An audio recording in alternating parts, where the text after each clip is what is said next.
Teleology is the absolute key to unlocking Aristotelian ethics. The word comes from the Greek telos, which means end, goal, or purpose. Okay, end or purpose. Right. Aristotle believed that the universe wasn't just this random collection of atoms bumping into each other.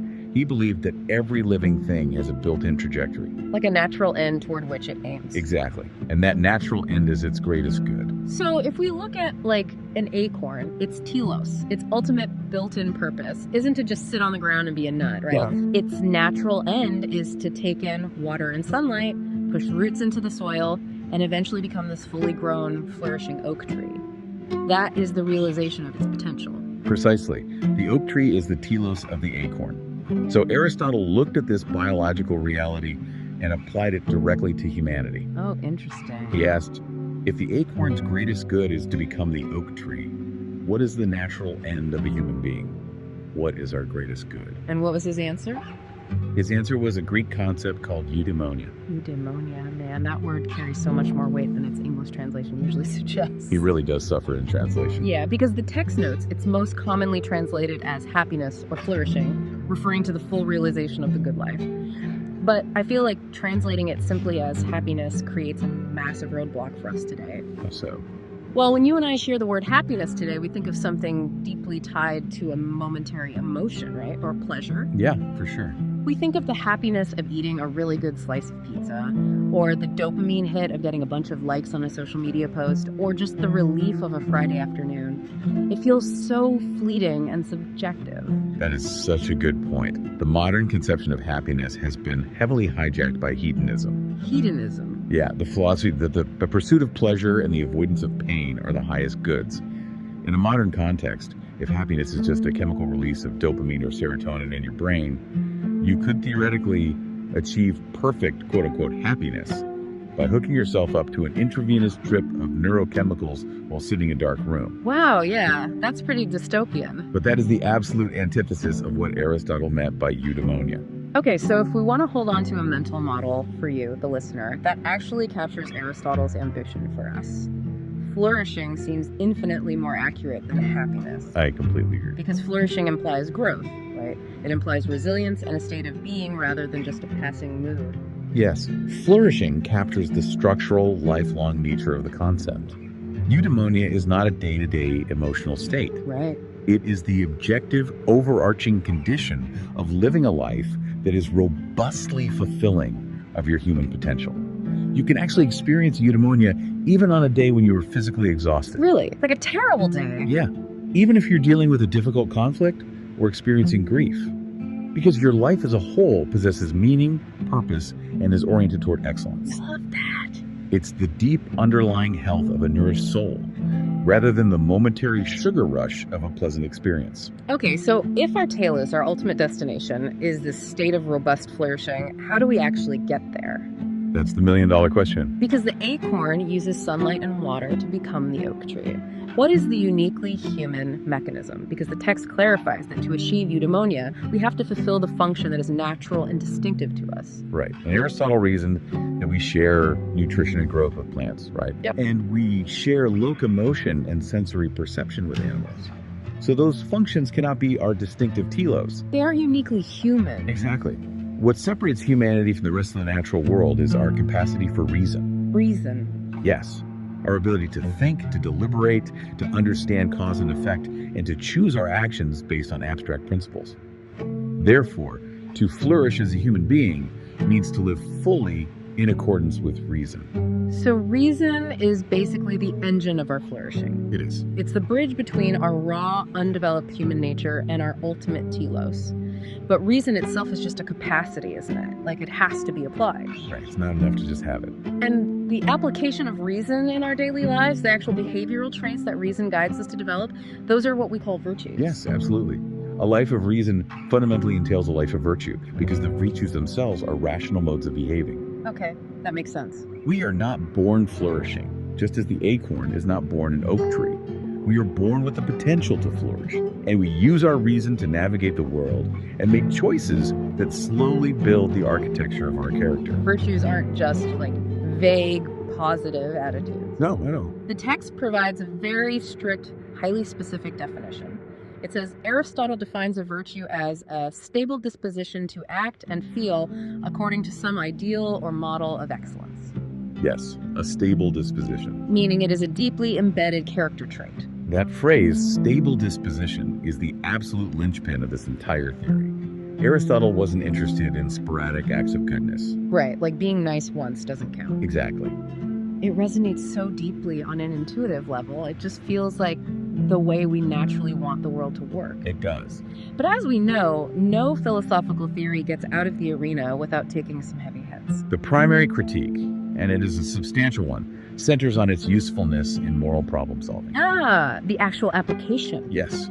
Critics argue that when you are backed into a corner, faced with a highly complex, agonizing moral dilemma, virtue ethics is notoriously, almost maddeningly, unhelpful at providing a concrete course of action. The text outlines 3 specific structural problems that arise from this critique. Let's dissect them. What is the first major roadblock? The first issue is the problem of circular reasoning. Circular reasoning, how so? Well, the entire operational directive of virtue ethics is that when faced with a choice, you should do what a virtuous person would do. Okay, that seems straightforward enough. But if we try to pin down definitions, logic eats its own tail. If you ask, how do we define a virtuous action? The theory replies, the right action is the one performed by the virtuous person. Right. But if you then ask, how do we identify the virtuous person? The theory replies, the virtuous person is the one who performs the virtuous action. It is a closed, impenetrable loop. Oh, wow. It's a massive paradox. It really is. It's like trying to learn to play tennis, and the coach says, to play good tennis, you must play exactly like Serena Williams. Great example. And when you ask, well, how do I know what constitutes good tennis in the first place? The coach replies, because it's the way Serena Williams plays. If I am a flawed, unvirtuous person trying to figure out what to do, and I don't have a perfectly virtuous sage standing next to me to mimic, the theory just spins in circles. It doesn't give me a foundational standard to start from. That lack of an independent, objective standard for action leads directly into the second major critique, which we can call the blind spot. The blind spot. Critics point out that even if we assume a person possesses all the proper virtues, they have achieved a stable disposition of benevolence, honesty, and courage, they may still be completely paralyzed and unable to tell right from wrong in a specific, highly technical situation. Because having a good character doesn't magically bestow upon you the technical knowledge or the foresight required to solve complex systemic problems. Exactly. Consider a medical ethics scenario during a severe crisis, like the early days of a global pandemic. Okay. Hospital's overwhelmed and there's only one ventilator left. 2 patients needed to survive. One is a 70-year-old beloved community leader with a large family.